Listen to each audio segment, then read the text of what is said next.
In this video, I'd like to look at some bash scripts that feature escape sequences in echoed strings. So this first little script just has two echoes, one plain echo and the other echo with the -e option. And let's run them and see.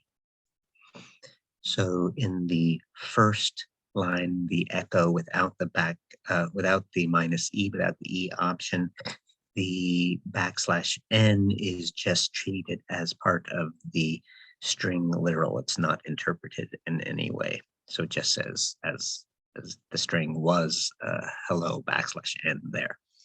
Whereas in the second line with the -e option on the echo, then the \n is being interpreted as a new line escape sequence, putting the word there on a new line. And we're both moving down a line on the terminal and over horizontal to the leftmost place to begin the new line. Okay, let's look at our next little program.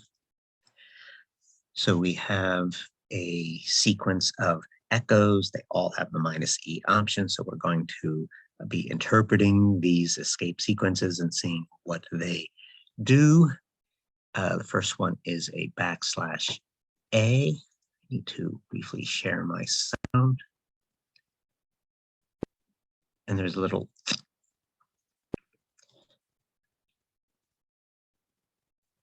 and that was it. The A is an alert. It makes a sound, and the sound can depend on machine.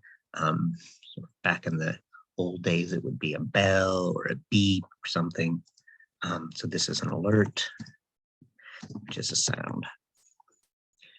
Let's bring in the next one. This is a \B. Okay, so, oh, and I had the sound. You might not have heard it, but I heard it. Okay, so we're looking at the \B, and there are, in what I am printing out, the string has 4 A's and then the \B and then 4 C's, but what gets printed is the 3 A's and 4 C's. So the \B moves back, covering that last A, and then the C's overwrite. So that first C overwrites where the A was. So we only see 3 C's. And if I take away the C's and run it again, you see all 4 A's. I moved back a space, but I have not overwritten it with anything. Okay, so move back a space, may overwrite. Okay. Next, we're doing \n, which is what we saw at the beginning. This is the new line, which we know and love now. Okay, so there were MMMM, a new line, O. So this is the new line sequence, and it gives us new line, and it has vertically moves down and horizontally returns to leftmost spot. So it's got 2 actions. It's a combination of 2 actions, moving down and moving back to the left, and not just back 1 like the \B, but all the way to the beginning.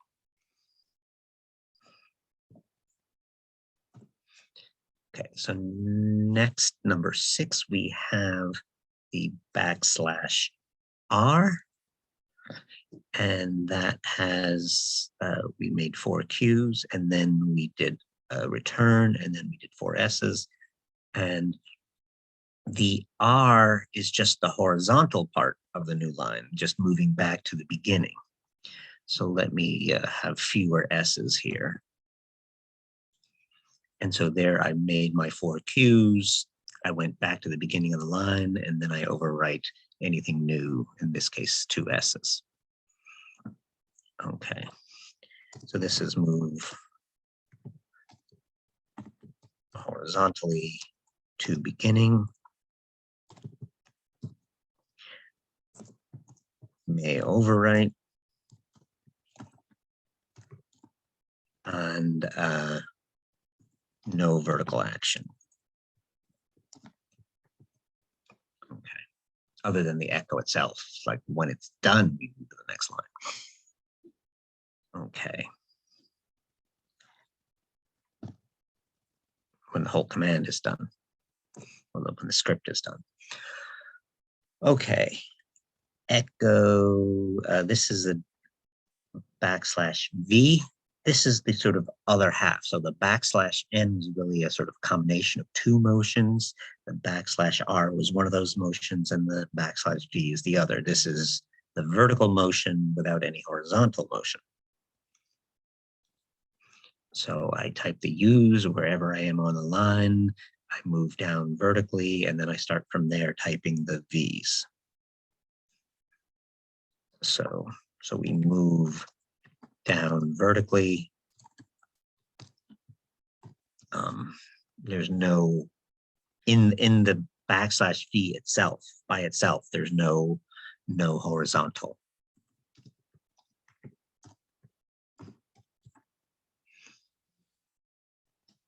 Okay, what is next? Backslash T, this is a tab. And so there's my S's and then a tab amount of space in U's. Let me add another line here. And this time I'm going to have 5 S's.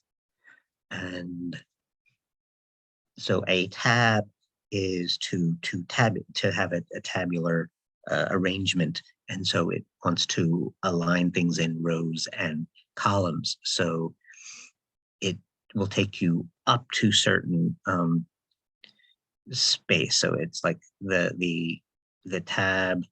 Wow.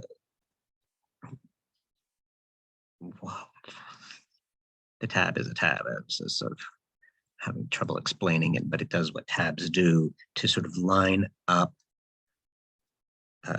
It's going to move you forward a certain amount of spaces, sort of up to and including, sort of depending on how long you are, it might move you a shorter amount, and unless you sort of exceed some limit, and then it goes back to sort of a full amount.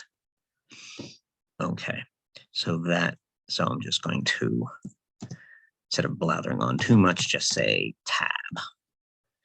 Okay. But the output in a terminal is typically like monospaced, and so you can use a tab to get a nice sort of alignment of columns, provided that the text in a given column is not too long. Okay, number 11 here now. Now number 11, I have a backslash quote, and that gives me a quote. So the backslash quote gives me a quote. So I'm in the middle of a string literal, which is delimited in the beginning and the end by quotes. And then if I want a quote within, I can use a backslash quote. So allows a quotation mark within a string literal delimited by quotes. So, okay.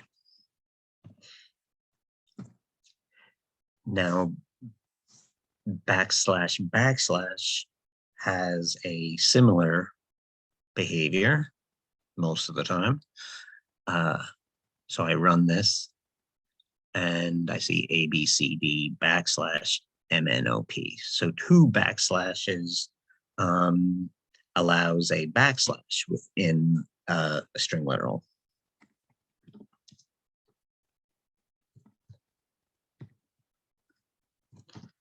Within a string literal.